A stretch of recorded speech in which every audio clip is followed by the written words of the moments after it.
제 이름은 박순자, 올해 67입니다. 50해가 넘는 세월, 동트기 전 새벽부터 시장 골목에 불을 밝히며 반찬 가게를 지켜왔죠. 사람들은 제 손맛이 야무지다고 슴슴한 나물 무침 하나에도 깊은 맛이 배어 있다 칭찬했지만 정작 제 인생은 간이 다 빠져버린 무채처럼 싱겁고 무미건조했습니다. 누군가의 아내, 누군가의 엄마 그리고 평생을 동생의 누나라는 이름 아래 희생하며 살아왔으니까요. 제 선의가 당연한 권리가 되고 제 희생이 호구 잡혔다는 증거가 되는 세상을 저는 너무 늦게 알아차렸습니다. 이것은 제 어리석음에 대한 기록이자 제 인생의 주도권을 되찾기 위한 마지막 전쟁에 대한 이야기입니다. 모든 것이 무너지기 시작한 그날도 여느 때와 같은 평범한 오후였습니다. 짭짤하게 졸여낸 연근 조림이 마지막으로 냄비에서 윤기를 뽐내고 있을 때였죠. 가게 문이 요란하게 열리더니 하나뿐인 남동생 만호가 떡하니 들어섰습니다. 지천명을 바라보는 나이에도 만호는 늘 철없는 아이 같았습니다. 번들거리는 얼굴, 명품 로고가 박힌 티셔츠, 누가 봐도 분수에 맞지 않는 차림새였죠. 누님 나왔어. 아이고, 오늘도 손님 많았나 보네. 우리 누님 손맛은 대한민국 1등이라니까. 만호는 들어오자마자 자연스럽게 계산대로 다가가 돈통을 열었습니다. 제게는 안부 한번 묻지 않고 빳빳한 5만 원짜리 지폐부터 척척 세어 자기 주머니에 쑤셔 넣기 시작했죠. 그 모습이 어찌나 익숙하고 당연한지 옆에서 콩나물을 다듬던 제 딸 지영이조차 아무 말도 하지 않았습니다. 그저 외삼촌의 허세를 멋쩍은 미소로 지켜볼 뿐이었죠. 어이구, 이게 다야? 오늘 장사 별로였네. 에이, 이걸로는 안 되는데.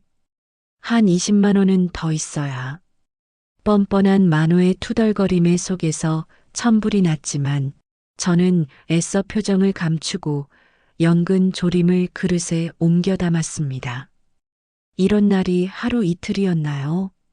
20살 처녀 시절 부모님이 덜컥 세상을 떠나시고 10살 터울의 어린 동생을 맡게 된 그날부터 만호는 제게 아들이자 평생 짊어져야 할 짐이었습니다. 제 청춘을 갈아 넣어 이 작은 가게를 일구고 그 돈으로 만호를 대학까지 보냈습니다. 장가도 보냈고 녀석이 사업한다며 말아먹은 돈만 해도 이 가게를 몇 번은 사고도 남았을 겁니다. 그 돈은 안 된다. 가게 월세 내고 재료값 제하고 나면 남는 것도 없어. 힘겹게 내뱉은 제 말에 만호는 코웃음을 쳤습니다. 아, 누님은 진짜 내가 어디 룸살롱 가서 술 마시려고 돈 달라는 거야? 다 사업 구상 중인 게 있어서 그렇지. 이거 크게 한 방 터지면 누님 평생 호강시켜준다니까. 맨날 이 좁은 가게에서 기름 냄새 맡지 말고 이제 좀 편하게 사셔야지. 그럴듯한 말로 포장했지만 저는 알고 있었습니다. 그 사업이라는 것이 실체 없는 허상이며 결국은 도박 자금이나 유흥비로 사라질 돈이라는 것을요. 하지만 매번 속아주는 척 돈을 내어줄 수밖에 없었습니다. 거절하면 그날로 가게에 드러누워 행패를 부리고 온 동네가 떠나가라 소리를 지르는 놈이었으니까요. 제 체면보다 혹여나 제 딸 지영이가 상처받을까봐 저는 늘 져주는 쪽을 택했습니다. 삼촌, 그래도 엄마 힘든데. 딸 지영이가 조심스럽게 한마디 거들었지만 만호는 버럭 소리를 질렀습니다. 지영아, 넌 가만히 있어. 어른들 일에 끼어드는 거 아니야. 내가 우리 누님 생각해서 이러는 걸 몰라. 이모부가 일찍 돌아가시고 혼자 고생하는 거 짠해서 그렇지. 내가 성공해서 이 가게 아주 그냥 번쩍번쩍하게 프랜차이즈로 만들어줄 거라니까. 만호의 그 말에 지영이의 눈이 반짝이는 것을 저는 보았습니다. 제 딸이지만 지영이는 아비 없이 자란 탓인지 유독 성공과 돈에 대한 열망이 강했습니다. 그리고 그 약점을 만호는 교묘하게 이용하고 있었죠.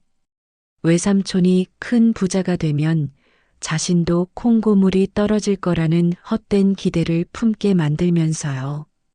결국 그날도 저는 제 주머니에 있던 쌈짓돈까지 털어 만호의 손에 쥐어주고 말았습니다. 돈을 받아든 만호는 언제 그랬냐는 듯 환하게 웃으며 제 어깨를 툭툭 쳤습니다. 역시 우리 누님밖에 없어. 내가 꼭 성공해서 이 은혜 갚을게. 아, 맞다. 다음 주 일요일 저녁에 다 같이 식사나 하자. 내가 쏠게. 재수 씨랑 조카도 보고 싶어 하더라고. 아주 중요한 할 얘기도 있고. 그렇게 만호는 폭풍처럼 사라졌고 가게에는 저와 지영이 그리고 어색한 침묵만이 남았습니다. 저는 말없이 설거지를 시작했습니다. 그릇 부딪히는 소리에 제 속상한 마음을 씻고 싶었는지도 모릅니다. 엄마 외삼촌 말대로 가게를 좀 크게 해보는 건 어때? 요즘은 반찬 가게도 다 체인점으로 하잖아. 인테리어도 깔끔하게 하고 배달도 전문적으로 하면. 지영이의 철없는 말에 제 손에서 그릇이 미끄러질 뻔했습니다. 그런 돈이 어디 있어. 그리고 나는 지금 이대로가 좋아. 왜 맨날 안 된다고만 해? 엄마는 평생 이렇게 힘들게 살고 싶어? 외삼촌이 도와준다잖아. 좋은 기회일 수도 있잖아. 저는 더 이상 아무 대답도 하지 않았습니다. 제 고단했던 세월을 이 작은 가게에 담긴 제 눈물과 땀을 제 딸마저도 이해하지 못한다는 사실이 서러웠습니다. 그리고 일주일 뒤 만호가 예약했다는 고급 한정식 집에 도착했을 때 저는 불길한 예감에 휩싸였습니다. 만호와 그의 아내, 그러니까 제게는 올케인 해숙, 그리고 그들의 아들 민준이까지 온 가족이 모여 있었죠. 해숙은 처음부터 저를 탐탁지 않게 여겼습니다. 자기 남편 앞길을 막는 시누이, 돈이나 뜯어가는 가난한 친정쯤으로 생각했죠. 어색한 식사가 이어지고 만호는 거나하게 술이 취하자 기다렸다는 듯 본론을 꺼냈습니다. 자자, 주모. 오늘 제가 가족들을 모신 이유는 우리 박씨 가문의 새로운 도약을 선포하기 위해서입니다. 만호는 거창한 말과 함께 서류 봉투 하나를 테이블 위에 탁 내려놓았습니다. 누님, 이제 평생 고생하셨으니 은퇴하셔야죠. 이 동생이 누님 노후를 책임지겠습니다. 여기 이 가게 양도 계약서에 도장만 찍으세요. 제가 이 가게를 기반으로 박간의 명품 반찬이라는 프랜차이즈 사업을 시작할 겁니다. 전국에 가맹점을 100개, 200개 내고 코스닥 상장까지 할 거라 이 말입니다. 순간 머리를 한 대 세게 맞은 듯 멍해졌습니다. 가게를 넘기라니요. 저와 한마디 상의도 없이 마치 선심이라도 쓰는 양 계약서를 내미는 만호의 얼굴이 악마처럼 보였습니다. 그게 무슨 소리야? 내가 평생 일군 가게를 왜 너한테? 아, 누님 왜 이렇게 답답하게 구세요? 그냥 넘기는 게 아니라 제가 인수하는 거라니까요. 물론 공짜는 아니죠. 제가 매달 꼬박꼬박 생활비 200만 원씩 평생 보내드릴게. 됐죠? 해숙이 옆에서 거들었습니다. 형님, 정말 좋은 기회예요. 이제 연세도 있으신데 언제까지 시장 바닥에서 고생만 하실 거예요. 저희가 알아서 다 할 테니 형님은 이제 편하게 여행이나 다니세요. 지영이 혼수도 저희가 번듯하게 해줄게요. 그들의 말은 달콤했지만 속내는 시커멓게 타들어간 숲과 같았습니다. 제 인생이 담긴 가게를 헐값에 빼앗아 자기들 배를 불리겠다는 수작이었죠. 싫다. 이 가게는 내 목숨이야. 죽으면 죽었지. 너희한테는 못 넘겨. 제 단호한 거절에 만호의 얼굴이 순식간에 굳어졌습니다. 뭐, 이 누님이 지금 제정신이야? 다 늙어서 이제 뭘 하겠다고 고집을 부려. 내가 누구 때문에 이 고생을 하는데. 다 누님 편하게 모시려는 거 아니야. 엄마, 왜 그래? 외삼촌이 엄마 생각해서 저러시는 건데. 이 기회에 우리도 좀 편하게 살아보자. 응? 믿었던 딸 지영이마저 저를 비난하며 만호의 편을 들었습니다. 저는 완전히 혼자였습니다. 사방이 벽으로 둘러싸인 것 같은 절망감에 숨이 막혔습니다. 그 순간 제 평생의 희생이 부정당하는 기분이 들었습니다.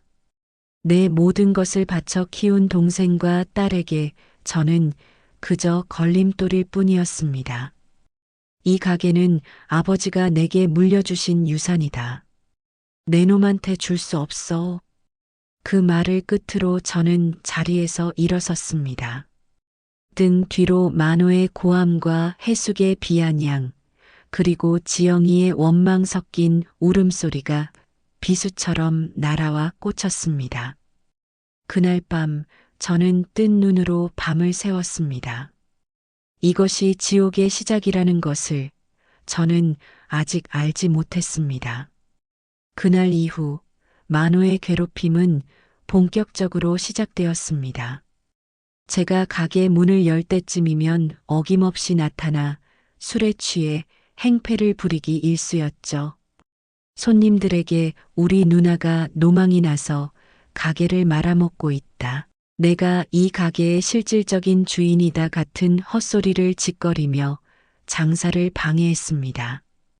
단골 손님들마저 하나둘 발길을 끊기 시작했고 시장 상인들은 저를 동정하면서도 만호가 무서워 다들 모른 척하기에 급급했습니다. 올케 해숙은 더 교활했습니다. 지영이를 따로 불러내 명품 가방이며 비싼 옷을 사주며 환심을 사기 시작했습니다. 그리고는 제 험담을 늘어놓았죠. 지영아, 너희 엄마도 참 고집이시다. 내가 내 외숙모라 이런 말까지는 안 하려고 했는데 너희 엄마가 사실 그 가게를 온전히 물려받은 게 아니란다. 원래는 내 외삼촌이랑 공동 상속인데 서류를 조작해서 혼자 꿀꺽한 거야. 내 외삼촌이 착해서 그동안 아무 말 안 하고 있었던 거지. 말도 안 되는 거짓말이었습니다. 하지만 세상 물정 모르는 지영이는 해숙의 말에 그대로 넘어가고 말았습니다. 어느 날부터인가 지영이는 저를 죄인 취급하기 시작했습니다. 엄마, 정말이야? 외삼촌 가게 지분 엄마가 몰래 뺏은 거라며? 어떻게 그럴 수가 있어? 그러니까 외삼촌이 저렇게 화가 났지. 당장 외삼촌한테 사과하고 가게 넘겨줘. 딸의 입에서 나온 배신감 섞인 말들은 칼날이 되어 제 심장을 후벼 팠습니다. 평생을 자식과 동생을 위해 살아온 대가가 이것인가. 억울함과 서러움에 피가 거꾸로 솟는 것 같았습니다. 과거의 기억들이 파노라마처럼 스쳐 지나갔습니다. 부모님을 여의고 갓 20살이었던 제가 10살짜리 동생의 손을 잡고 시장 바닥에 좌판을 깔았던 날. 비가 오는 날이면 어린 동생이 비에 젖을까 제 몸으로 막아서며 나무를 팔았습니다. 제 또래 처녀들이 화사하게 꾸미고 나들이 갈 때 저는 고무장갑 낀 손으로 시래기를 다듬고 있었습니다. 그렇게 악착같이 돈을 모아 지금의 가게를 얻었고 그 돈으로 만호를 가르쳤습니다. 만호가 대학 등록금이 없다고 울며 매달릴 때 저는 제 결혼 자금을 망설임 없이 내주었습니다. 순자야 미안하다. 아비 없는 놈이라 기죽을까봐 오냐오냐 키웠더니 저놈이 널 너무 고생시키는구나. 돌아가신 아버지가 꿈에 나타나 눈물을 흘리며 하셨던 말씀이 귓가에 맴돌았습니다. 아버지는 일찍이 만호의 이기적인 심성을 꿰뚫어 보셨습니다. 그래서 시장통에 작은 가게를 얻어 제 명의로 해주시며 신신당부하셨죠. 이 가게는 내 거다. 내 밥줄이고 내 인생이야. 혹여라도 만호놈이 달라고 해도 절대 주면 안 된다. 아버지의 유언을 지키기 위해서라도, 아니, 제 수십 년의 인생을 지키기 위해서라도 이 가게를 포기할 수는 없었습니다. 저는 만호와 해숙을 만나 단판을 지으려 했습니다. 하지만 그들은 제 말을 들으려 하지 않았습니다. 오히려 저를 정신병자 취급하며 몰아붙였죠. 형님, 자꾸 이러시면 저희도 어쩔 수 없어요. 법대로 할 수밖에. 누님 좋게 말할 때 도장 찍어. 안 그러면 누님 앞으로 된 재산 전부 다 압류 들어갈 테니 각오하라고. 그들의 협박은 현실이 되었습니다. 며칠 뒤 법원에서 내용 증명 한 통이 날아왔습니다. 만호가 저를 상대로 유류분 반환 청구 소송을 제기한 것이었습니다. 부모님이 돌아가신 지 수십 년이 지났는데 이제 와서 유산을 나눠달라는 터무니없는 소송이었죠. 하지만 법을 모르는 제게는 그저 두려운 협박으로 다가왔습니다. 엎친 데 덮친 격으로 가게 건물주에게서 연락이 왔습니다. 가게를 비워달라는 통보였습니다. 알아보니 만호가 건물주를 찾아가 제가 월세를 몇 달이나 밀렸다는 거짓말을 하고 자기가 더 높은 월세를 낼 테니 저를 내쫓아달라고 사주한 것이었습니다. 하늘이 무너져 내리는 기분이었습니다. 평생을 바친 내 가게에서 쫓겨나 길거리에 나앉게 될 처지에 놓인 것입니다. 그날 밤 저는 텅 빈 가게에 홀로 앉아 펑펑 울었습니다. 어둠 속에서 희미하게 빛나는 순잔의 반찬이라는 낡은 간판이 제 처지처럼 초라해 보였습니다. 내 모든 것을 줬다고 생각했는데 남은 것은 아무것도 없었습니다.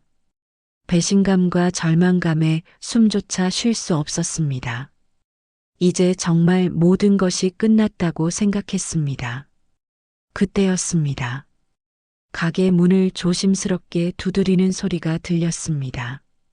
늦은 시간에 누구일까 싶어 문을 열어보니 훤칠한 키에 반듯한 정장을 입은 젊은 청년이 서 있었습니다. 낯이 익었지만 선뜻 누구인지 떠오르지 않았습니다. 저 혹시 박순자 할머님 맞으신가요? 그런데 누구신지. 저 김유진이라고 합니다.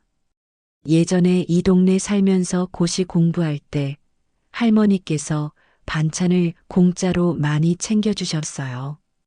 그때 신세진 거 잊지 않고 있습니다. 김유진. 그제야 기억이 났습니다. 10여 년 전 가게 근처 고시원에서 깡마른 얼굴로 공부하던 청년.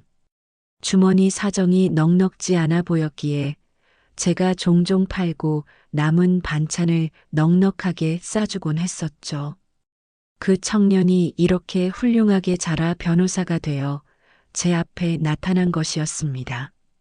아이고, 유진 학생 아니, 변호사님, 어떻게 여길 다. 어머니 통해서 소식 들었습니다. 동생분 때문에 많이 힘드시다고 제가 혹시 도와드릴 일이 있을까 해서 찾아왔습니다. 유진 변호사는 따뜻한 차 한 잔을 건네며 제 이야기를 묵묵히 들어주었습니다. 저는 쌓아왔던 모든 울분을 토해내듯 지난 세월의 억울함과 지금의 절망적인 상황을 모두 털어놓았습니다. 이야기를 다 듣고 난 유진 변호사의 눈에는 안타까움과 분노가 함께 서려 있었습니다. 할머님, 절대 포기하시면 안 됩니다. 이건 명백한 사기, 공갈 협박입니다. 할머님의 재산을 부당하게 빼앗으려는 범죄 행위라고요. 하지만 저는 돈도 없고 아는 것도 없어요. 지영이마저 제 엄마를 믿어주지 않는데 제가 뭘 어떻게 할 수 있겠어요. 체념 섞인 제 말에 유진 변호사는 단호한 표정을 지었습니다. 제가 돕겠습니다. 수임료는 걱정하지 마세요. 할머님께서 제게 베풀어 주신 온정을 생각하면 제가 평생을 갚아도 모자랍니다. 저를 믿고 다시 한번 싸워볼 용기를 내어주시겠어요? 그의 진심 어린 눈빛을 보는 순간 제 마음속에서 무언가 꿈틀거리는 것이 느껴졌습니다. 꺼져가던 희망의 불씨가 다시 타오르는 것 같았습니다. 하지만 만호가 보낸 내용 증명과 건물주의 퇴거 통보를 떠올리자 다시금 절망감이 밀려왔습니다. 변호사님 마음은 정말 고맙지만 이미 늦은 것 같아요. 만호가 변호사까지 써서 소송을 걸었고 가게도 곧 비워줘야 할 판이에요. 모든 증거가 저에게 불리하게. 그때 유진 변호사는 제 말을 부드럽게 끊으며 말했습니다. 할머님, 법은 증거로 말하는 겁니다. 동생분의 주장이 아무리 그럴듯해도 그것을 뒷받침할 증거가 없다면 아무 소용 없습니다. 반대로 우리에게 결정적인 증거가 있다면 전세를 단번에 뒤집을 수 있습니다. 결정적인 증거라니요. 제게 그런 게 있을 리가. 저는 힘없이 고개를 저었습니다. 그 순간 제 머릿속을 섬광처럼 스쳐 지나가는 것이 있었습니다. 수십 년 동안 가게 안쪽 깊숙한 벽장에 넣어두었던 낡고 빛바랜 나무 상자. 그 안에 들어있는 아버지의 낡은 가계부. 저는 홀린 듯 자리에서 일어나 벽장으로 향했습니다. 먼지가 뽀얗게 쌓인 나무 상자를 꺼내 뚜껑을 열었습니다. 그 안에는 제가 가게를 시작한 첫날부터 아버지가 돌아가시기 직전까지 하루도 빼놓지 않고 기록하신 낡은 가계부가 고스란히 보관되어 있었습니다. 아버지께서는 돈 계산에 서툰 저를 위해 매일의 수입과 지출을 꼼꼼하게 기록해 주셨습니다. 가게 보증금과 월세, 재료비는 물론이고 만호의 학비와 용돈, 심지어 제가 만호의 빵값을 훔쳤다고 누명을 썼을 때 그 돈의 행방까지도 날짜와 함께 정확하게 적혀 있었습니다. 이것은 단순한 가계부가 아니었습니다. 제가 이 가게를 어떻게 지켜왔는지, 그리고 만호에게 얼마나 많은 희생을 했는지를 증명하는 제 삶의 역사 그 자체였습니다. 가계부 마지막 장을 넘기는 순간 저와 유진 변호사는 숨을 멈췄습니다. 거기에는 아버지의 비뚤비뚤한 글씨로 쓴 짧은 편지와 함께 인감도장이 찍힌 작은 문서 한 장이 붙어 있었습니다. 사랑하는 내 딸 순자에게 내가 이 가게를 얻기 위해 시집갈 미천까지 다 쓴 것을 이 아비는 알고 있다. 못난 애비는 너에게 해준 것이 없구나. 훗날 만호 놈이 철없는 소리를 하거든 이 문서를 보여주거라. 이 가게는 온전히 내 피와 땀으로 이룬 너의 것이니 누구에게도 뺏기지 말고 굳건히 지켜나가거라. 그것은 아버지가 돌아가시기 전 공증까지 받아두신 증여 계약서였습니다. 이 가게의 모든 권리가 법적으로 오롯이 박순자에게 있음을 증명하는 완벽한 서류였습니다. 수십 년 동안 그 존재조차 잊고 있었던 아버지의 마지막 선물이 가장 절망적인 순간에 제게 구원의 손길을 내민 것입니다. 눈물이 왈칵 쏟아졌습니다. 이것은 단순한 종이 한 장이 아니었습니다. 저를 향한 아버지의 깊은 사랑이었고 제 억울한 세월을 보상해줄 유일한 희망이었습니다. 유진 변호사는 증여 계약서와 가계부를 번갈아 보며 흥분을 감추지 못했습니다. 이겼습니다, 할머님. 이걸로 모든 게 끝났습니다. 그날부터 저는 더 이상 울지 않았습니다. 슬픔과 분노는 차가운 결심으로 바뀌었습니다. 유진 변호사와 함께 저는 치밀하게 반격을 준비하기 시작했습니다. 우선 만호가 제기한 유류분 반환, 청구 소송에 대해 증여 계약서를 첨부하여 청구 기각을 요청하는 답변서를 제출했습니다.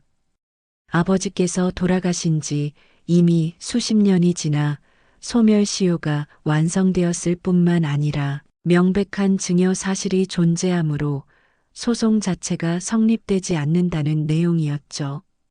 동시에 그동안 만호가 가게에서 행패를 부리고 협박했던 내용들을 정리하기 시작했습니다. 다행히 몇몇 단골 손님과 주변 상인들이 만호의 악행을 똑똑히 기억하고 있었고 기꺼이 증인이 되어주겠다고 나섰습니다.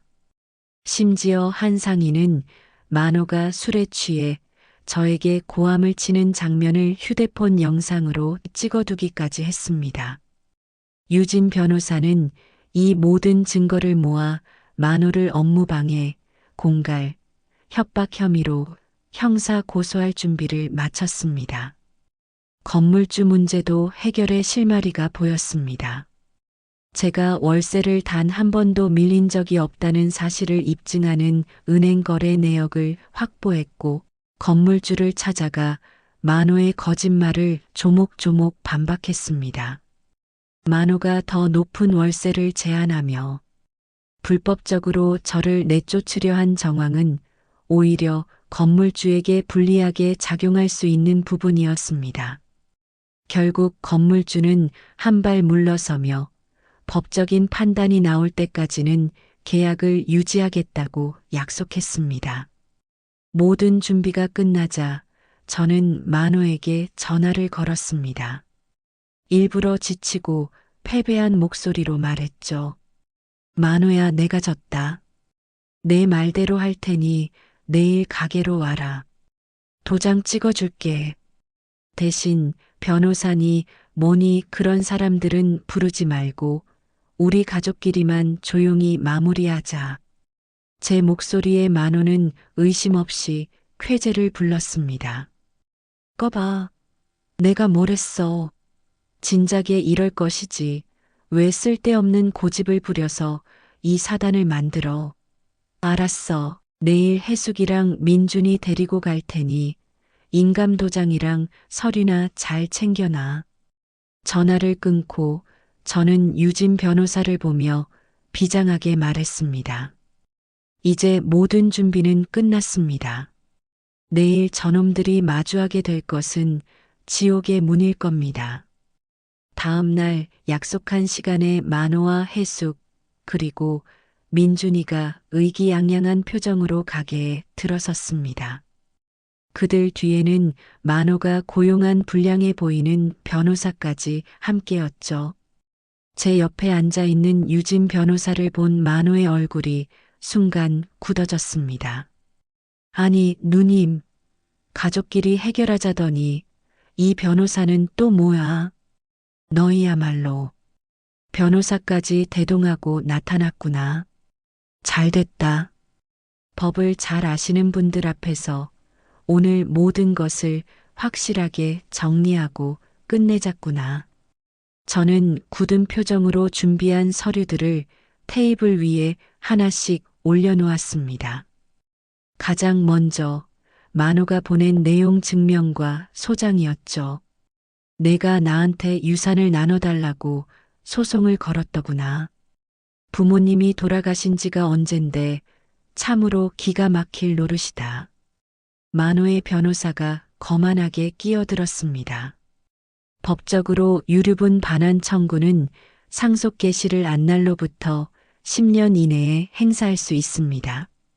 박만호 씨는 최근에야 증여 사실을 알았다고 주장하고 있으니 충분히 소송이 가능. 그때 유진 변호사가 그의 말을 자르며 서류 한 장을 테이블 중앙으로 휙 밀었습니다. 바로 아버지의 증여 계약서였습니다.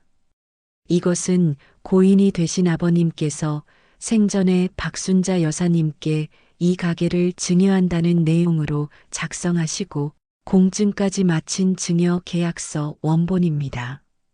계약서에 명시된 증여일자는 지금으로부터 35년 전입니다. 소멸시효는 차치하고서라도 망인의 명확한 의사가 담긴 법적 효력이 있는 문서 앞에서 무슨 다른 주장이 필요합니까? 증여 계약서를 본 만호와 해숙 그리고 상대 변호사의 얼굴이 하얗게 질렸습니다. 특히 만호는 믿을 수 없다는 듯 계약서를 낚아채 몇 번이고 읽어보더니 절망적인 신음을 내뱉었습니다. 거짓말. 이런 게 어디 있었어. 이건 무효야. 무효라고? 그럼 이것도 무효일까? 저는 낡은 가계부를 펼쳐 보였습니다. 만호의 대학 등록금 영수증, 사업 자금으로 빌려간 차용증, 심지어 노름빚을 갚아준 내역까지 제가 평생 만호에게 쏟아부은 돈의 기록들이 아버지의 글씨로 선명하게 남아 있었습니다. 내가 대학을 가고 장가를 가고 사업을 말아먹고 노름빚에 쪼들릴 때마다 나는 이 가게에서 밤을 새워 일하며 내 뒷바라지를 했다. 이 가계부가 바로 그 증거다. 그런데 내가 감히 이 가게를, 아버지의 유산을 날강도처럼 빼앗으려 들어? 저는 자리에서 일어나 만호를 똑바로 쏘아보았습니다. 수십 년 묵은 한이 목구멍까지 차올랐습니다. 내가 인간이냐? 내 누이가 청춘을 바쳐 너를 키웠거늘 은혜를 원수로 갚아? 내 놈은 짐승만도 못한 놈이야. 제 호통의 만호는 아무 말도 하지 못하고 고개를 숙였습니다. 그때 옆에 있던 해숙이 발악하듯 소리쳤습니다. 그래서 어쩌라고요? 다 옛날 일이잖아요. 아무리 그래도 동생인데 어떻게 빈손으로 내쫓아요. 형님이 인간이라면 최소한의 도리는 하셔야죠. 그 뻔뻔한 태도에 유진 변호사가 차갑게 웃으며 마지막 카드를 꺼내 들었습니다. 휴대폰에서 동영상 하나를 재생했죠. 화면에는 만호가 술에 취해 가게에서 행패를 부리고 저를 밀치며 협박하는 모습이 고스란히 담겨 있었습니다. 박만호 씨, 박혜숙 씨, 지금 두 분은 업무방해, 공갈, 협박, 그리고 사문서 위조교사 혐의까지 받을 수 있습니다. 저희는 이미 두 분을 형사 고소할 모든 준비를 마쳤습니다. 지금이라도 박순자 여사님께 무릎 꿇고 사죄하고 모든 재산에 대한 권리를 포기하겠다는 각서를 쓰신다면 정상 참작의 여지는 있을 겁니다. 하지만 끝까지 버티신다면 오늘부로 두 분은 전과자가 되어 차가운 감옥에서 남은 생을 보내게 될 겁니다. 선택은 두 분이 직접 하시죠. 유진 변호사의 마지막 통첩에 만호와 해숙의 얼굴은 사색이 되었습니다. 그들은 그제야 자신들이 저지른 짓의 무게를 깨달은 듯 바닥에 털썩 주저앉았습니다. 모든 것이 끝났습니다. 만호와 해숙은 제 앞에서 눈물 콧물을 쏟으며 용서를 빌었고 다시는 제 앞에 나타나지 않겠다는 각서를 쓰고 도망치듯 사라졌습니다. 그들을 맹목적으로 따랐던 제 딸 지영이는 모든 진실을 알게 된 후 며칠 밤낮을 울며 제게 용서를 구했습니다. 어리석은 딸이었지만 그래도 마지막 남은 제 혈육이기에 저는 지영이를 말없이 안아주었습니다. 그 후 제 인생은 완전히 달라졌습니다. 순잔의 반찬은 유진 변호사의 도움으로 새롭게 단장했습니다. 낡고 초라했던 가게는 환하고 깨끗한 모습으로 바뀌었고 아버지의 가르침과 제 손맛을 담은 정갈한 반찬들은 입소문을 타고 전국에서 주문이 밀려들기 시작했습니다.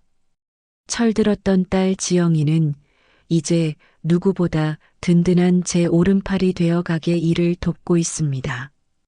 저는 더 이상 누구의 희생양이 아닌 박순자라는 이름으로 당당하게 살아갑니다.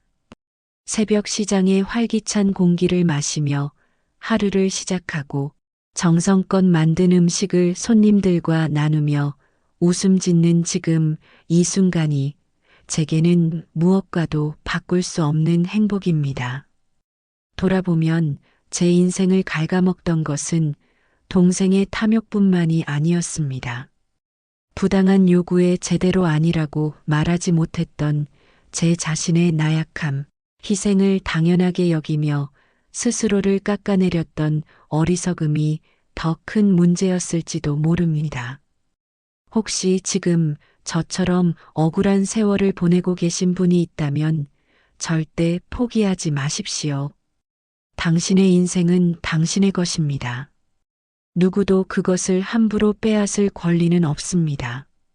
늦었다고 생각하는 바로 그 순간이 모든 것을 되찾을 수 있는 가장 빠른 때입니다.